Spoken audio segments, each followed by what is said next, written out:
also probably like some fractured homes. And it's probably also people that are locked up. And it's probably like you can probably tell a story about what else is going on when you look at something like a piece of data that says that there's a huge disparity in the students' performance. Yeah. And I think there have been movements like community schools are attempting to address this, like promise zones. Think about what the Harlem Children's Zone has been about. Like, okay, we need holistic approaches to really get at these issues, because sometimes you think we take a piecemeal approach, a charity approach. Sometimes, like if we just get this one kid out, or if we just solve this one problem, but the challenge and the reality is that all of these things are interconnected.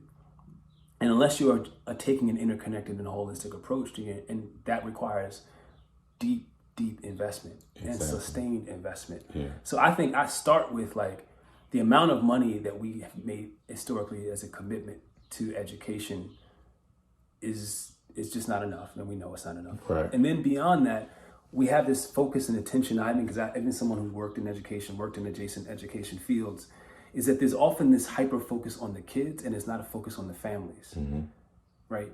The way in which Black and brown communities in particular, I think, and I don't want to assume that everybody else doesn't have these experiences as well, but like communities are, and the role that families play in a child's life, mean that you can't just invest in the kid and think you're going to solve the issue. You actually got to invest in the family. You got to invest in mom and dad, and it's probably not just mom and dad, because we're talking about people who have hybrid families. Yeah. Those families might be cousins and uncles and other people who don't show up as formalized in a formal, like cousin over here who's close. Like all those things are part of the ecosystem of a young person's life, and you have to be able to think about how am I willing to make the investment not only in the young person, because I think psychologically we have this problem where we're okay investing in young people because we think of them as innocent. Right. But somehow we put blame on adults, and they feel like we're not willing to make the same kind of investment in an adult because they should have done better in school. Right. They should have done X, Y, and Z. And so there's and we see that as part of